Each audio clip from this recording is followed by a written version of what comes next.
There's a well-known story about a university professor who wanted to make a point about how we make the most of our time.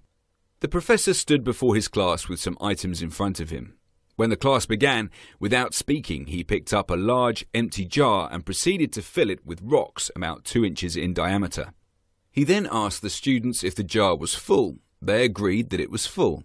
So the professor then picked up a box of pebbles and poured them into the jar. He shook the jar lightly and watched as the pebbles rolled into the open areas between the rocks.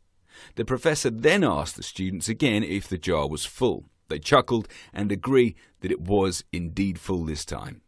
The professor picked up a box of sand and poured it into the jar. The sand filled the remaining open areas of the jar. "Now," said the professor, "I want you to recognize that this jar signifies your life.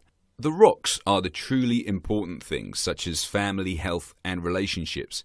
If all else was lost and only the rocks remained, your life would still be meaningful. The pebbles are the other things that matter in your life, such as work or school. The sand signifies the remaining small stuff and material possessions.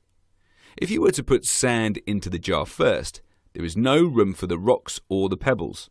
The same can be applied to your lives. If you spend all your time and energy on the small stuff, you will never have room for the things that are truly important. Pay attention to the things in life that are critical to your happiness and well-being. Take time to look after your health, play with your children, go for a run, write a letter to your grandmother. There will always be time to go to work, clean the house, or watch TV. Take care of the rocks first. The things that really matter. Set your priorities. The rest is just pebbles and sand.